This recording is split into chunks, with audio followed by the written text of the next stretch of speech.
La fin de la réincarcération transmuter le non-droit d'exister. denisgitra.ca, chaîne YouTube Denis Gitra. Les porteurs du non-droit d'exister, mouton noir, expérience mystique, désillusion et refus d'incarnation. Les porteurs du non-droit d'exister ne sont pas fragiles, ils sont précoces en perception. Leur système nerveux capte plus que la moyenne. Très tôt, ils ressentent les non-dits, les tensions, les incohérences. Ils lisent le champ avant même de comprendre les mots. Cette hypersensibilité n'est pas un défaut, c'est une capacité de lecture vibratoire. Mais dans un système instable, celui qui voit trop devient dérangeant. L'enfant qui perçoit les fractures familiales, les mensonges émotionnels, les abus subtils ou les incohérences d'autorité deviennent involontairement révélateurs.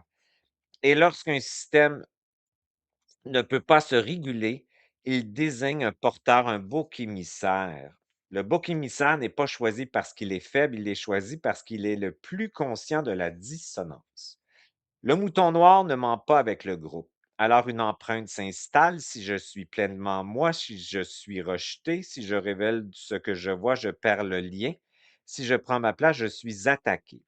Cette empreinte devient neurologique.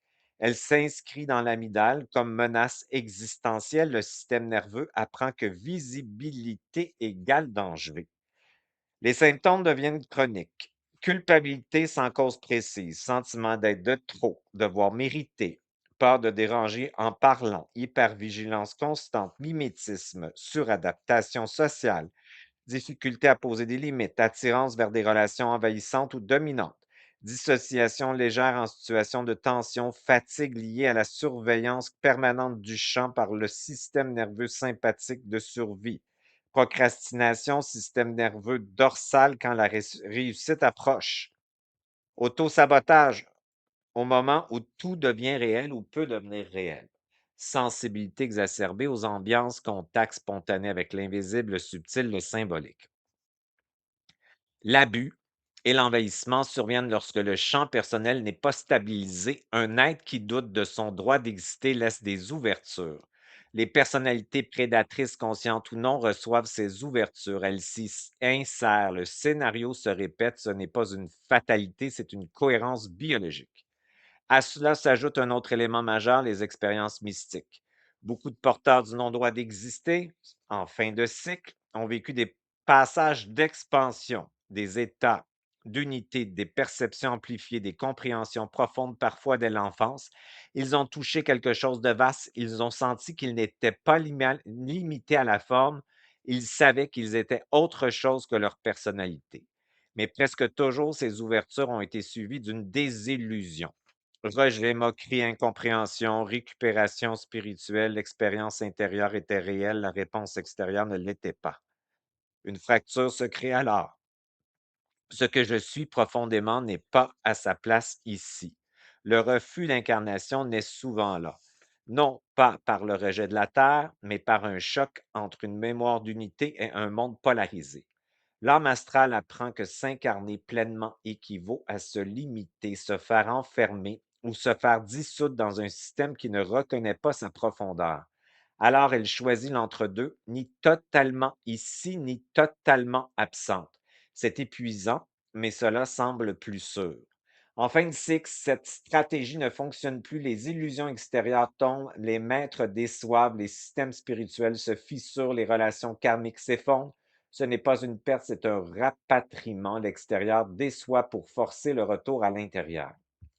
Le refus d'incarnation n'est pas un problème, c'est un seuil. Il indique que l'âme astrale, celle qui a quitté l'unité, refuse désormais la fausse incarnation, celle où elle devait se couper de l'esprit pour survivre dans la dualité du monde de la prédation. La fin de la réincarcération commence là. La réincarcération, c'est la répétition du même scénario sous des formes différentes. Même dynamique d'exclusion, même sentiment de ne pas avoir droit à sa place, même tension entre visibilité et sécurité. Pourquoi répéter ce que l'on ne veut plus? Parce que le cerveau préfère une souffrance familière à une liberté perçue comme mortelle. Tant que l'existence est associée à l'attaque, la création sera sabotée. Même si ton conscient veut ta liberté, ton expansion, tes parties subliminales figées dans le non-droit d'exister, la peur d'être détruit, crée une dissonance au niveau de tes intentions. Le point zéro introduit une information nouvelle, coexistence.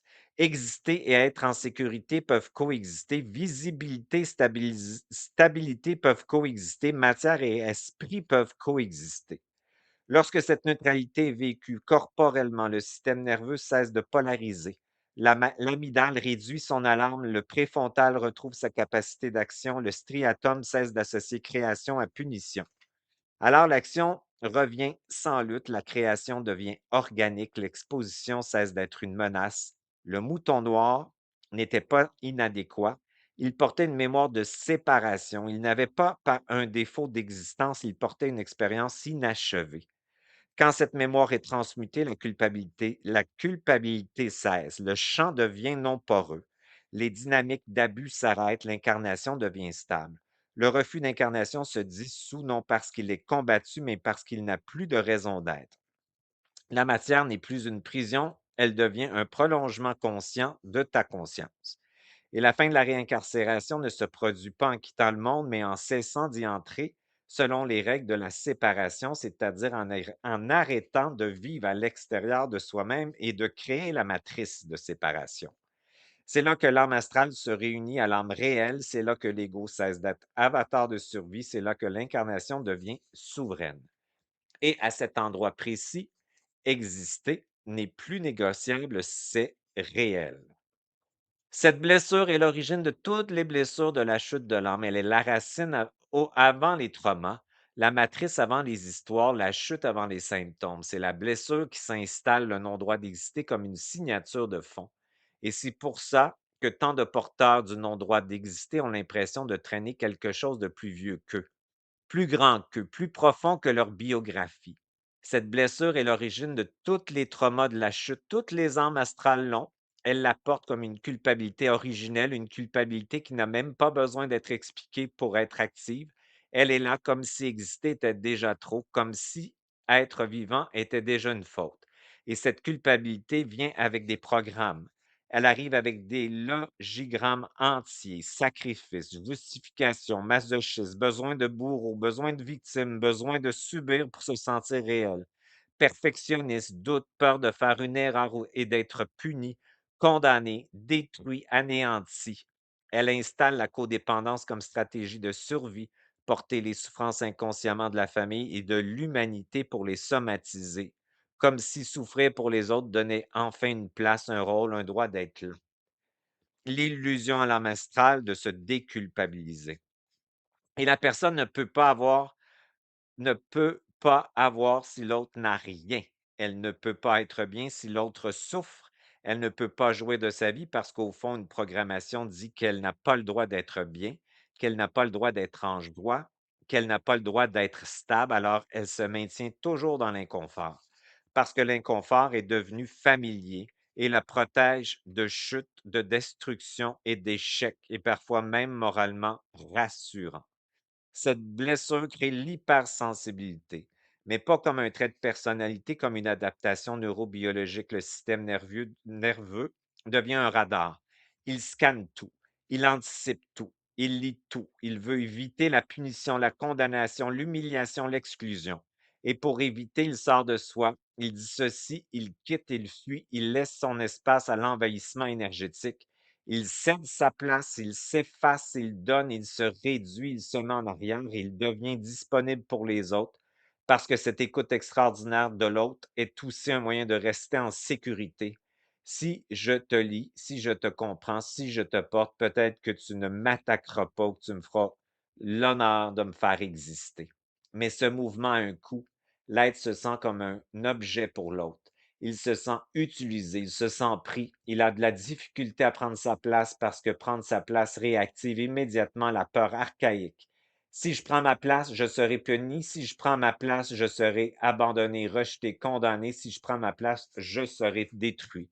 Et tout ça, évidemment, se passe au niveau subliminal. Et là, il y a la jalousie dans les deux sens. Et elle dit toujours la même phrase interdite. Tu n'as pas le droit d'exister. Il peut y avoir la jalousie que la personne ressent envers ceux qui semblent vivre sans s'excuser, envers ceux qui prennent leur place, sans se faire dévorer, envers ceux qui ont l'air d'avoir le droit d'être bien. Mais il y a aussi la jalousie des autres envers elle. Et cette jalousie porte un message clair. Tu n'as pas le droit d'être plus que moi. Tu n'as pas le droit d'exister. Et quand une personne porte déjà le non-droit d'exister, cette jalousie extérieure agit comme une confirmation du programme, elle le renforce, elle le verrouille. Alors la personne se maintient dans l'inconfort. Le sabotage est une mécanique de protection pour éviter tout ça. Elle s'empêche d'être plus grande, elle s'empêche d'aller plus loin, elle s'empêche de réussir au niveau subliminal, elle s'empêche de rayonner parce que dans son système nerveux, être plus signifie être attaqué, jugé, critiqué, condamné. Être plus signifie être rejeté. Être plus signifie être puni. C'est aussi pour cela qu'il y a l'humiliation, le sentiment d'indignité, l'inconfort avec notre corps, l'animalité vécue comme sale ou imparfaite, comme si le corps était le lieu de la faute, sentiment d'être arrêté, empêché, pris, coincé, refus d'incarnation, se sentir hors du système familial, sociétal, planétaire, comme un être trop sensible, trop psychique, trop différent, comme si sa simple présence sortait du cadre. Et c'est exactement là que la matrice se maintient, quand l'être n'habite pas son corps, quand il quitte son espace, quand il se dissocie, quand il donne son territoire au champ extérieur parce qu'un être qui doute de son droit d'exister devient poreux. Et un champ poreux attire l'abus, l'envahissement, la prédation, consciente ou non. Ce n'est pas une punition, c'est une mécanique. Le non-droit d'exister amène forcément à fuir son espace. Et en fuyant son espace, nous envahissons l'espace des autres et nous sommes envahis par la suite. Et ce que tu viens de décrire explique aussi la vie de ces personnes. Neurodivergentes, psychiques, hypersensibles, en doute constant, en surcharge, en fatigue, avec la sensation de porter plus que leur propre histoire. Elles portent la racine, elles portent la première blessure, elles portent la culpabilité originelle. La sortie doit venir avant la transmutation de cette blessure, avec la transmutation de cette blessure, de cette première blessure d'origine, parce que tant qu'exister est perçu comme dangereux, le système nerveux va saboter ce qui devient réel. Tant que la visibilité est associée à la punition, l'amygdale déclenche. Tant que la création est associée à la condamnation, le striatum associe l'élan à la sanction. La décision est complètement difficile à prendre puisqu'on a peur d'être puni, condamné, payer des prix. Tant que la matière est vécue comme une prison, l'âme astrale reste entre deux eaux. Et c'est là que le point zéro devient la porte. Pas comme idée, comme fonction neurobiologique et vibratoire de coexistence. La coexistence des charges sans fuite, sans lutte, sans justification. La coexistence de la culpabilité originelle et de la présence réelle jusqu'à ce que le corps enregistre une information nouvelle. Exister peut être sécuritaire. Être bien ne détruit personne. Prendre sa place ne condamne pas. Habiter son corps n'est pas une faute. Quand cette information est intégrée, ce n'est pas une croyance qui change, c'est le système nerveux qui se reprogramme. Le non-droit d'exister est difficile parce qu'il touche le point exact où l'âme astrale refuse d'entrer pleinement dans la matière. Ce n'est pas un simple blocage psychologique ni une peur banale, c'est une mémoire profonde liée à l'expérience même de la séparation. Tant que l'âme astrale croit que s'incarner pleinement signifie se perdre, se limiter, se faire enfermer ou se faire dissoudre dans la densité, elle maintient une distance avec le corps, avec la vie, avec le présent.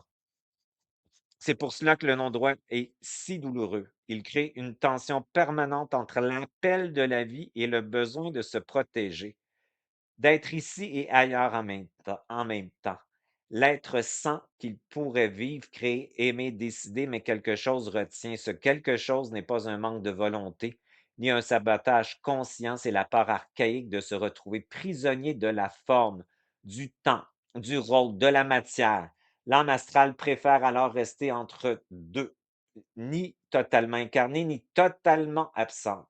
Cet entre-deux est épuisant, mais il semble plus sûr que l'engagement total dans l'existence. Les humains porteurs du non-droit d'exister vivent dans une tension permanente, souvent invisible. Ils avancent avec le sentiment profond qu'ils prennent trop de place, ou que si ils en prennent trop, ils vont être arrêtés, punis, attaqués, qu'ils dérangent ou qu'ils doivent mériter leur présence au monde. Leur système nerveux reste en alerte, comme si exister pleinement représentait un danger. Cette blessure génère des programmes puissants: autosabotage, procrastination, effacement, culpabilité chronique, difficulté à créer, à être vu, peur de réussir autant que peur d'échouer. Le corps participe à cette mémoire: fatigue inexpliquée, anxiété, état dissociatif. En fin de cycle, cette stratégie atteint sa limite. Les échappatoires ne fonctionnent plus, les projections, les récits, les compensations astrales n'apaisent plus la tension.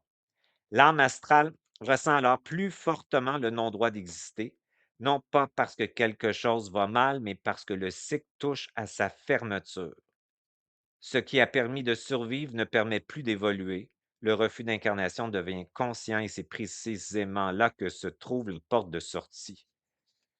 Car ce refus n'est pas à combattre, il est à comprendre et à traverser. Lorsqu'il est vu clairement, sans jugement, il révèle sa véritable nature. L'âme astrale ne refuse pas la vie, elle refuse la fausse incarnation, celle de la séparation, celle où elle devait se couper de l'esprit, se soumettre à la dualité artificielle, se définir par des rôles et des limitations. C'est ainsi que le refus d'incarnation devient la sortie, non pas en quittant le monde, mais en cessant d'y entrer selon les règles de la séparation. En fin de cycle, l'âme ne revient pas dans l'esprit en fuyant la matière, elle réunit la matière et l'esprit dans le corps vivant, au point zéro, et à cet instant, le non-droit d'exister se dissout, non parce qu'il est nié, mais parce qu'il n'a plus de raison d'être. Le non-droit d'exister devient alors un seuil. Tant qu'il est vécu comme un problème, il enferme. Lorsqu'il est reconnu comme la mémoire d'une ancienne condition expérimentale, il ouvre, il signale que l'incarnation ancienne est terminée. Lorsque cette empreinte est active, ce n'est pas le mental qui gouverne, le mental arrive après pour justifier, rationaliser, expliquer ou culpabiliser. La commande initiale vient de structures beaucoup plus anciennes. Cette alarme se diffuse alors dans tous les systèmes nerveux autonomes. Le système sympathique s'active pour préparer une réponse de survie, mais comme la menace n'est ni clairement identifiable ni attaquable, l'énergie ne peut pas être déchargée par l'action, elle reste contenue. Cela génère un stress massif, diffus, sans objet précis. Ce stress n'est pas lié aux tâches ni aux responsabilités, il est lié au fait même d'exister, de devenir visible. Ce que beaucoup appellent anxiété chronique est en réalité une hypervigilance existentielle. Lorsque la création commence malgré tout à prendre forme, lorsque quelque chose devient réel, tangible, visible, l'alarme peut atteindre un seuil critique. Le sabotage se met alors en place. Le cervelet impliqué dans la coordination, la fluidité et la synchronisation de l'action peut se désorganiser temporairement. Cela se manifeste par des oublis, des erreurs inhabituelles, une pensée embrouillé, une fatigue soudaine, une confusion mentale ou une perte de cohérence. Le système nerveux cherche à désassembler l'élan avant qu'il ne devienne irréversible et dangereux. Ce n'est pas un désir d'échec, c'est une tentative ultime de protection. Dans certains cas, le système parasympathique dorsal s'active. C'est la branche associée au figement, à l'immobilisation, à la mise hors ligne. L'être se sent alors vidé, ralenti, apathique, incapable de passer à l'action. Ce n'est pas une dépression au sens classique, c'est une réponse biologique archaïque destinée à éviter une surcharge perçue comme mortelle. Ce qu'il faut comprendre, c'est que la procrastination et le sabotage ne sont pas des erreurs à corriger, ce sont des stratégies de protection extrêmement intelligentes. Elles sont la preuve que le système nerveux fonctionne, qu'il protège, qu'il anticipe. Elles ne disparaissent pas par la lutte, la pression, la motivation, la performance. Toute tentative de forcer envoie au corps le message que même l'intérieur n'est pas sûr. La culpabilité générée notamment par le cortex singulaire antérieur renforce alors l'alarme.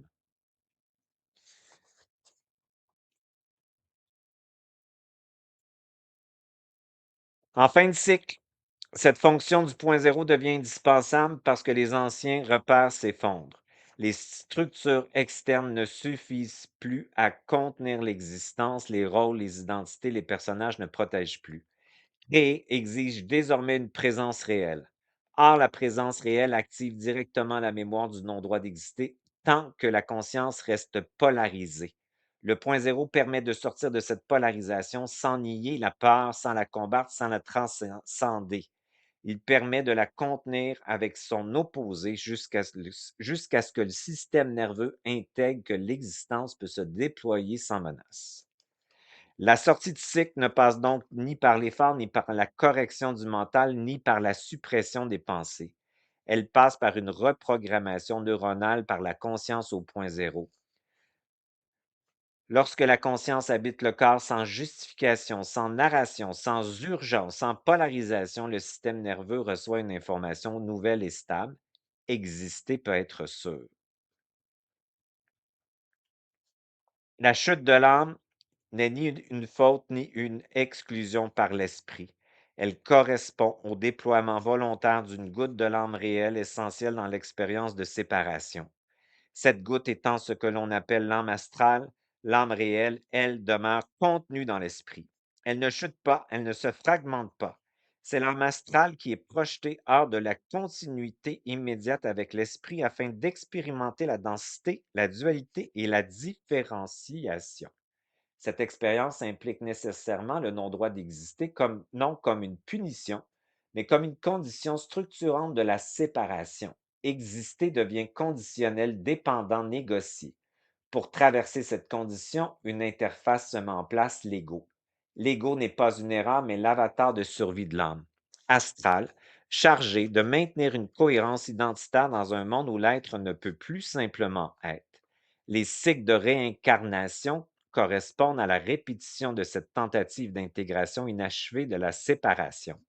En fin de cycle, ce que nous vivons actuellement, la mémoire de cette racine remonte, l'ego arrive à saturation, les stratégies astrales s'effondrent, le mental est épuisé et l'âme astrale est appelée à se réintégrer consciemment au point zéro, non en quittant la matière, mais en reconnaissant que sa séparation était une expérience, non une perte. C'est à cet endroit précis que le cycle des réincarcérations se ferme par réunification consciente. Ceux qui portent le non-droit d'exister vivent très souvent avec l'impression d'être sous influence, sous pression, sous emprise de quelque chose qu'ils ne contrôlent pas. Ils sentent des interférences, des blocages, des forces qui les empêchent d'être pleinement là, de décider, d'avancer ou de créer. Ils ont l'impression d'être envahis, freinés, retenus. Mais cette sensation ne vient pas d'un pouvoir extérieur, elle vient d'un mouvement beaucoup plus ancien, leur refus d'incarnation. À un moment de leur histoire très tôt, très profondément, être ici a été associé à un danger. Alors le système a appris à fuir, fuir la présence, fuir le corps, fuir l'exposition, fuir l'existence réelle. Cette fuite n'a pas été consciente.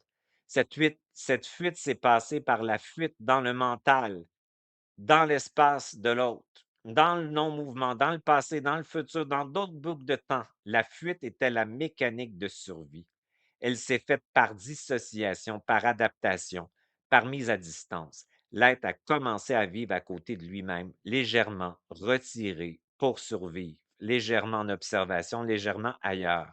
Chercher de l'information à tout prix pour éviter la destruction, le jugement, la critique, l'abandon, le rejet, la violence. La matrice n'est pas quelque chose qui les capture, elle se forme parce qu'ils vivent à l'extérieur d'eux-mêmes. En quittant leur espace pour survivre, ils laissent ce même espace disponible aux influences, aux projections, aux attentes des autres. Ce qu'ils ressentent comme un envahissement est souvent la conséquence de ce vide intérieur laissé par leur propre retrait. Avant de se sentir envahis, ils ont appris à s'effacer, à quitter, à sortir. Très souvent, ils projettent alors leur propre non-droit d'exister sur l'extérieur. Ils pensent que les autres les empêchent, que le monde les bloque, que quelque chose agit contre eux. Mais cette mécanique est une fragmentation de la blessure initiale. Ne pas se sentir autorisé à être là, cette blessure projetée sur les autres, revient sous forme d'expérience d'intrusion, de domination ou de rejet, comme si la vie confirmait sans cesse ce programme. La révolution commence quand cette inversion est comprise. Quand ils voient que ce qu'ils prenaient pour une emprise est en réalité une fuite, que ce qu'ils vivaient comme une attaque était lié à leur retrait, à leur envahissement dans la matrice, que ce qu'ils percevaient comme une matrice extérieure s'était construite sur leur absence à eux-mêmes. L'empuissancement n'est alors pas une réparation, il n'est pas un travail pour devenir plus fort, il crée un choc parce qu'il oblige à voir clairement ce qui se passe réellement. Tu ne manques pas de force, tu n'as jamais manqué de capacité, tu es simplement sorti de ton espace. Tu as envahi l'espace de l'autre et tu as cru que tu étais envahi. Les entités qui sont présentées à toi étaient des fragments de ce que tu n'intégrais pas de toi-même et tu as appris à vivre comme si ta puissance se trouvait ailleurs. Tu l'as cherché à l'extérieur de toi. Alors tu as cherché à aller mieux, à comprendre, à guérir, à évoluer, à devenir quelqu'un de plus aligné, de plus près, de plus légitime. Mais chaque fois que tu fais cela à partir de l'extérieur, tu continues exactement le mouvement qui t'a coupé de toi. Le choc, c'est de réaliser que la personne ne t'empêche, que personne ne t'empêche d'être là. Rien ne te retient, aucun système ne te bloque. Ce mouvement de sortie, tu y participes toi-même chaque fois que tu te cherches au lieu de t'habiter, chaque fois que tu veux te corriger au lieu d'être présent, chaque fois que tu crois devenir mériter ta place. Le non-droit d'exister ne disparaît pas parce qu'on le comprend, il cesse quand on arrête de négocier avec lui. Tant que tu cherches à te réparer ou à prouver que tu as ta place, tu agis encore depuis l'endroit qui croit ne pas avoir le droit d'être là. La matrice personnelle se maintient exactement par cette tentative d'aller mieux. Le basculement réel est plus radical. Il ne consiste pas à devenir quelqu'un qui a enfin le droit d'exister. Il consiste à cesser totalement de poser la question. Exister n'est pas un résultat ni une récompense. C'est la condition de départ. Dès que cela est vécu dans le corps, le système nerveux arrête de vérifier, le mental arrête de justifier, les anciens programmes perdent leur fonction. Tu ne sors pas de la matrice, tu cesses de la produire. Tu ne répares pas ton incarnation, tu l'habites. L'empuissancement commence là. Pas quand tu ajoutes quelque chose, mais quand tu arrêtes de te quitter, tu reviens. Tu donnes le droit à tout ce qui existe d'exister et tu prends une décision avec ta conscience. Et en revenant, tu récupères ce que tu croyais devoir construire. La puissance n'est pas à développer, elle apparaît dès que tu cesses de vivre ailleurs que dans ton propre espace. À partir de là, la vie devient directe, stable, sans négociation. Ce qui ressemblait à un combat devient simplement un fait. Tu es là et tout peut enfin s'organiser autour de cette présence. Même si je ne sais pas comment, je commande de transmuter toutes les mémoires ou exister pleinement équivalent à être attaqué afin que mon système nerveux intègre la sécurité d'être vivant au point zéro. Même si je ne sais pas comment, je commande de la désactivation des schémas neuronaux de répétition, de sabotage et de procrastination en comprenant qu'ils étaient des stratégies de survie devenues obsolètes. Même si je ne sais pas comment, je commande la régulation profonde de mon système nerveux autonome afin que création, visibilité et incarnation ne soient plus perçues comme des menaces. Même si je ne sais pas comment, je commande maintenant de revenir dans mon espace et de laisser exister ce qui existe en prenant des décisions dans mon espace. Même si je ne sais pas comment, je commande que mon cerveau associe désormais la création, l'expression et l'action consciente à la vie, à la sécurité, à l'expansion au point zéro. denisjutra.ca, denisjutra à commercial life.com.